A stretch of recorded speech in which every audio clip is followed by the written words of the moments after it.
Okay, that's awesome. That's good. So you're going to get to see a charge get dropped and get to see the fireworks start. You can start the furnace up if you'd like. Okay, yeah, I'd love that. Okay, when you say charge get dropped, what do you mean? So what we're going to do, we're going to take a bucket. It's got a lot of scrap steel, about 135 tons of scrap. And we're going to drop it into the furnace. Okay.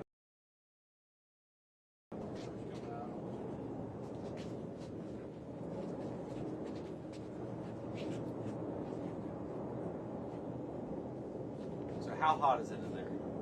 Well, the last temp we took was about 2,906 degrees.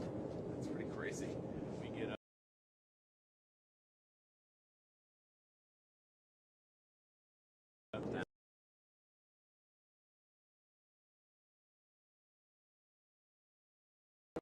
I guess that makes sense because to heat it anymore would be pretty damn expensive. Yes.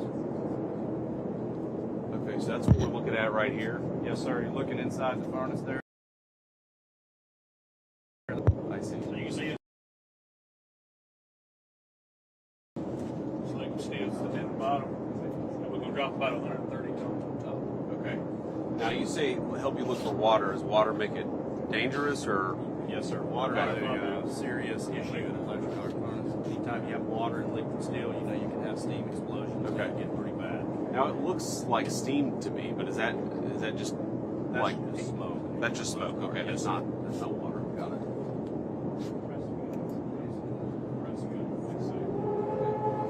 Fixing to see a big charge bucket coming up.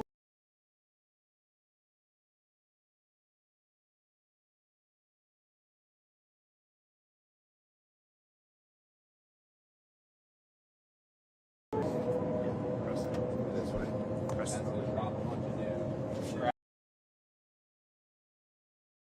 So that'll drop 100. Can't wait for somebody to pull.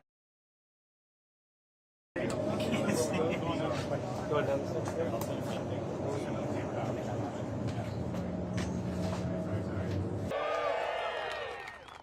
Now the CEO told me you guys run 4 shifts at this plant. So after I talk, do you have to go back to work or are you done for the day? You got to go back for work? Well, what if I give a 7-hour speech? Do you have to go back to work then? You give a politician a microphone, you never know exactly what's going to happen, my friends. I want to thank all of you for being here. I want to thank Lee Zeldin for the kind introduction, but most importantly, I want to thank Lee Zeldin for doing a hell of a good job at the Environmental Protection Agency, because one thing that we believe, you know, there was this idea that happened under the last administration that you couldn't have clean air, clean water, a solid environment, but also growing American industry. President Trump rejects that idea, and he put Lee Zeldin as the guy in charge of implementing that agenda. We can have beautiful skies, we can have clean air, we can have clean water, we can also have good American manufacturing jobs. There's no tension between those two things. Lee Zeldin is the man making it happen. Thank you, Lee.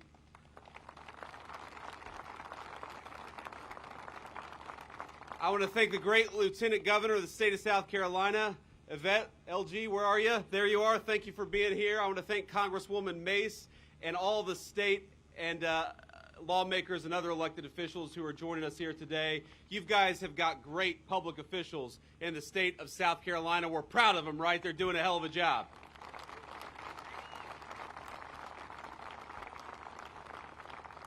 Now, let me just, one other note of thanks here, because I just got the tour of a lifetime here at Nucor Steel. So I want to thank Leon and everyone here at this incredible facility here, Nucor Steel Berkeley, for hosting us. For decades, Nucor has been an engine of American industry. The products this company and other steel makers create form the literal foundation of American society. And I know I speak for many in the administration. Certainly I speak for the president when I say we're grateful for that. We're grateful for the billions of dollars in new capital investments Nucor has announced in just the last few months. And most importantly, we're grateful to the steel workers at this incredible plant. Thank you all for doing what you do, for building America, and for making America proud.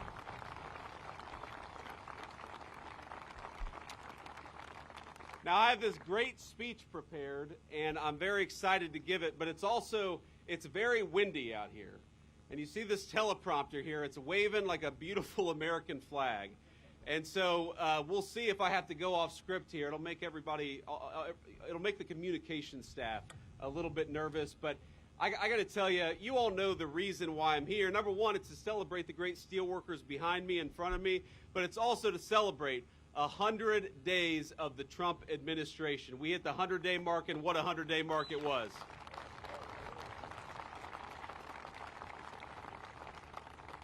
Now, to me, that marker means a lot of things for the state of South Carolina. It means a lot of things for this plan. It means a lot of things for America. Number one, 100 days means energy dominance. We have started drill, baby drilling. It means cheaper gas, and it means America that is self-reliant.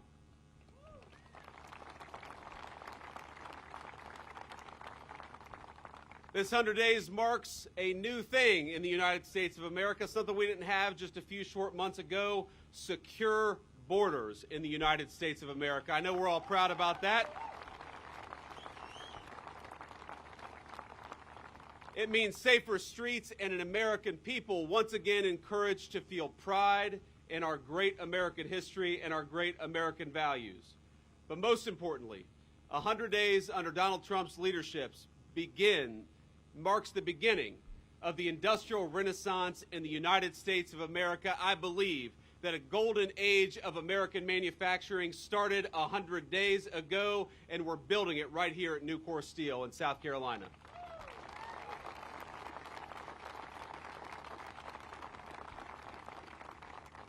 And I want to celebrate everybody here. I want to celebrate the work you do. I want to celebrate the investments this business has made in the United States of America. I want to celebrate the incredible things you build for the United States. And it's funny, I got a great plant tour here, and I went to a couple of different places, and one of which they said, you know, if things start to go wrong, press the red button. And I looked over at John, and I looked at Seth, who was giving me the tour, and I said, man, I'm going to cost you guys a lot of money if the vice president comes here and screws up and doesn't press the red button when he's supposed to. And you know what the leadership of this facility told me? They said, you know what?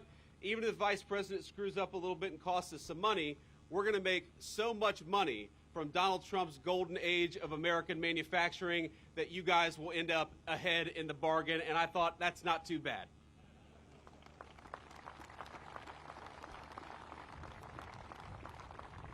Now, a lot of you may know this is a particular meaningful stop for me as Vice President of the United States. I've actually never had a tour of a steel mill, even though my grandfather, the man who raised me, worked in the steel industry.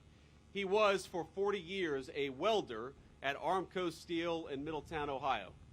Now, he was part of the Appalachian wave of migration, people who came from West Virginia, Eastern Kentucky, and East Tennessee to the rapidly growing industrial towns, which had factory jobs that promised three things for their workers: generous wages, stable hours, and a good pension. Now, in the wake of both world wars, millions of Americans traveled to towns like Middletown, Ohio, in search of the same, hoping they'd be fortunate enough to score such a role, such a good job. Now, my papaw, he was not a proud man, but he would beam when he'd talk about his work at the local Armco mill. I remember that. Driving around with Papaw, he could name the make and model of every single car made with Armco Steel. I remember that as a little boy, how much pride he had in what he did. And having met a few workers here at Nucor, I hope you all feel the exact same pride in the steel you produce and in the products that come out of it. When you see bridges you drive over, or the foundations of the buildings that our families live and work in, when you see a lawnmower, a water heater, a kitchen appliance in your neighbor's homes or in your home, I hope every single one of you, you guys and you guys in front of me, feel a sense of pride, however small, because these are the products that actually make America work. These are the products that make our citizens' lives better.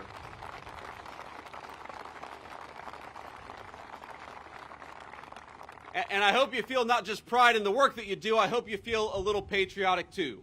Because this is America's national heritage. It's making things. From Alexander Hamilton to Henry Clay, from Ford's auto workers to the steel workers here this very afternoon, America has always been a nation that builds. The Empire State Building, the Hoover Dam, the Saturn V, every single one of those great accomplishments were impossible without the might of American industry and, yes, the hard work of American steelworkers.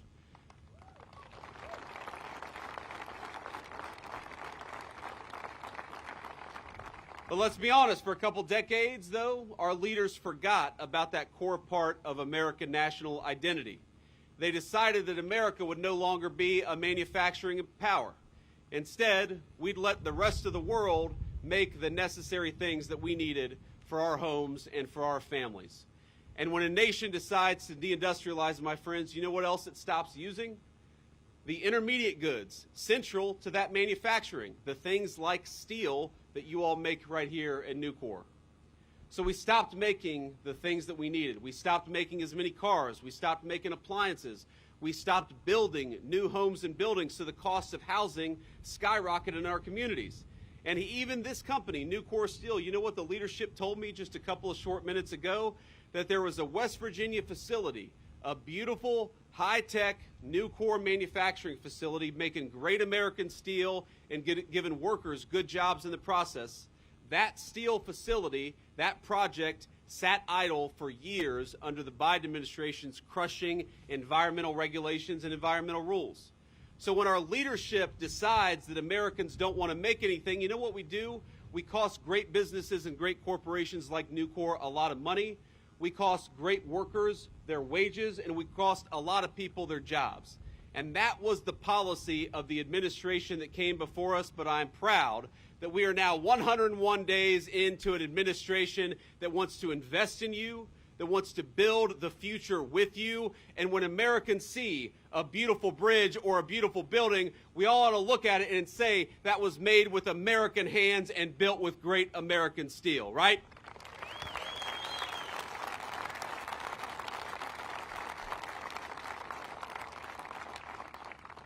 And that is exactly what the Trump administration promises to do.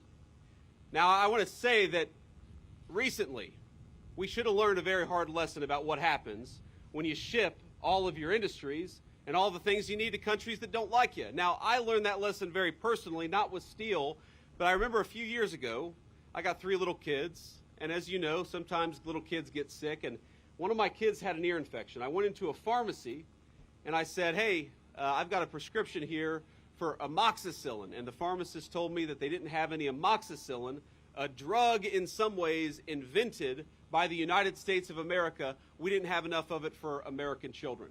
That's what happens when you lose the ability to make your own stuff. You've got parents who can't get the medicine they need for their own children. And as we learned during the COVID pandemic, remember, you know, this terrible virus comes. A lot of people are falling sick with it, and we need hospital gowns, and we need hospital masks. We need the things that are necessary to operate an American medical facility, and it turned out all of those supplies came from the very country that set the virus loose on the entire world. Remember that. Those lessons, the lesson that you can't become dependent on foreign adversary, the lesson that you've got to make your own stuff, that is the lesson that the Trump administration has put into place in the first 100 days. And I'm telling you, I bring this word straight from the President of the United States. We're so proud of every single one of you. We're so proud of what you do. We're proud of the hard work you do. We're proud of the beautiful products that we make with American steel. And we are never going to allow your job to get shipped off to a country that hates us. We want to protect your jobs, and most importantly, we want to protect the great work you do right here in South Carolina and all across the United States of America.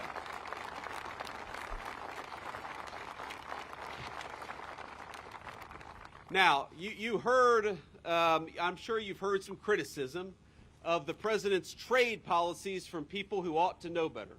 Because if you listen to the American media, or you listen to a lot of politicians in our own country, they seem desperate to forget the very lessons that made Donald J. Trump the 45th and 47th President of the United States of America. Now, they attack us when we implement trade policies that do a very simple thing, rebalance trade in favor of American workers and American businesses instead of foreign workers and foreign corporations. I've talked to people here today who talk about expanding facilities, building new steel-making facilities because of the trade policies that Donald J. Trump has implemented. And I'll ask all of you, the workers and the corporate leadership assembled here today, a very simple question. Do you want to ship American jobs off to the People's Republic of China? No. Do you want to rely on foreign corporations to make the things that you need in your homes and your families need every single day? So why don't we rebuild America's middle class? Why don't we rebuild American manufacturing? And why don't we rebuild American industry just like you're doing right here? And isn't it nice to have an administration that supports you for a change?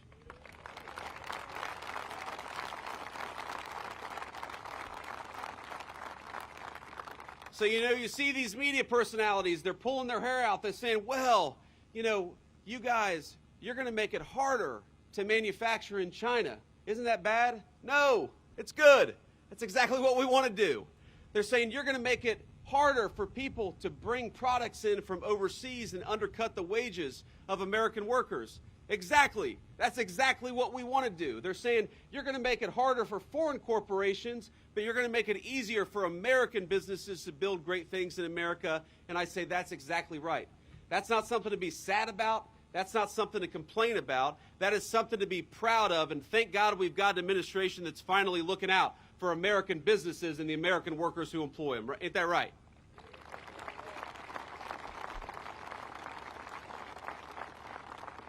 So I'm here today, and I got to tell you, it is such a personally amazing thing for a guy who was born in Middletown, Ohio, who was raised by a 40-year welder at a steel mill, to be able to come to this beautiful facility as the Vice President of the United States. And I can't help, thank you.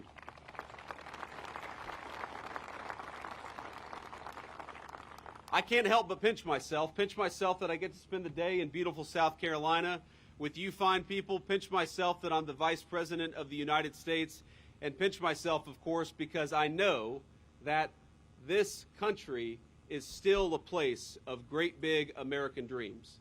But it's only going to stay that country if we fight for it, if we fight for the jobs of the people here at this facility, if we fight to make it easier to build upon it and to build great things in the United States of America. I got to be honest with you, the American dream was not built by people selling digital advertisements in Silicon Valley. The American people was built by people like you. The American dream was built by steel makers and auto workers and people who work with their hands. And I think another thing we got to do is we got to send a message, ladies and gentlemen. I think you all know this better than I do, but I learned a little bit today that you all don't just work with your hands, you work with your heads in amazing ways. This is an incredibly high-tech facility. I'm sure you all are amazed at how much you can do. You got about 1,000 workers here, and they're earning great wages and doing a great job. How much those 1,000 workers can do to build the American dream of the future. It's an amazing thing. And so I think we got to send messages to our young people that the most interesting work, the work that's going to challenge your mind but also allow you to work with your hands, is found at American steel mills right here at Nucor Berkeley in South Carolina.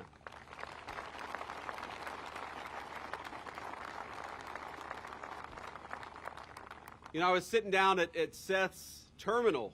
I thought, this guy is not a steel mill worker, he's operating a spaceship, because there's like 14 very complicated screens in front of me, and I felt like Homer Simpson.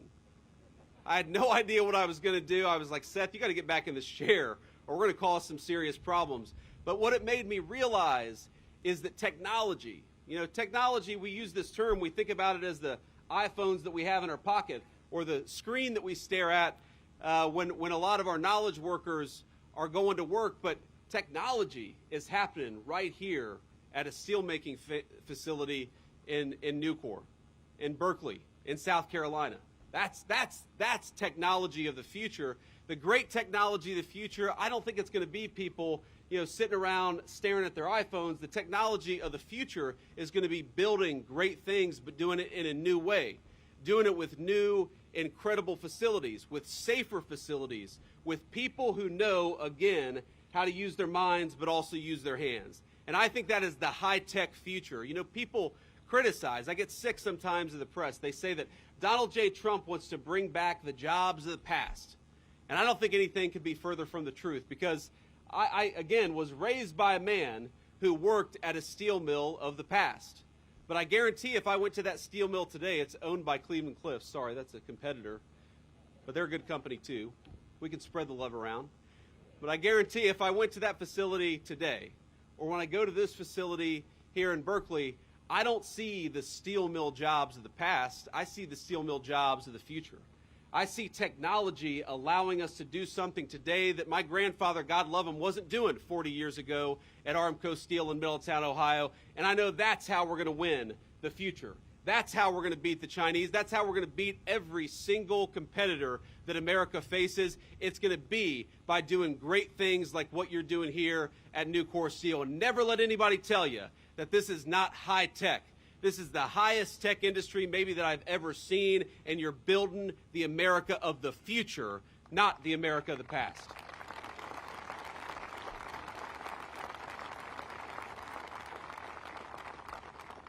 So let me just close by saying, my friends, I think that the great American manufacturing comeback has begun, and the world has started to take notice. In just 100 days, the president has attracted trillions of dollars in commitments for new investment in America, including some from Nucor Steel. Just yesterday, we saw that business investment in the first quarter of the United States economy, business investment grew by 22%.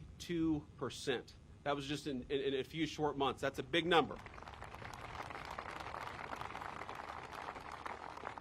And we know that with all this additional investment is going to come hundreds of thousands of new, high-paying, high-quality jobs. We're going to see new jobs in artificial intelligence, in deep-water oil production, in chip fabrication, in pharmaceutical factories, research labs, supercomputing facilities, and, of course, in great American-made steel. But the idea is very simple, and the principle is even simpler, that we want to grow up in a country. We want our children to grow up in a country where the things that they need are made by their neighbors and not by foreigners who hate their guts.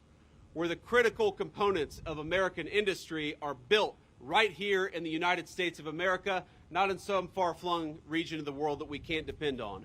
And where American jobs for people who are willing to work hard and play by the rules, pay a solid wage, allow you to buy a home and start a family, and where you're proud every single day, just like my grandfather was, of the things that you built with your hands, but also with your minds. I hope that you all are proud, because I'm certainly proud to stand here with great American steel workers, and every single day from this day forward that I go out as Vice President of the United States, when I look at those tall skyscrapers or I look at those beautiful bridges, I'm going to remember this day and remember that you guys are building the future of this country. I'm proud of you. We're rooting for you. The President of the United States is going to make your life easier every single day. We had a good start, 100 days. But for the next 1,300 days, President Donald J. Trump and Vice President Vance, we're going to be fighting for you, fighting for your jobs, and fighting for the future that you want to build for your families. God bless you all. Thank you for having me.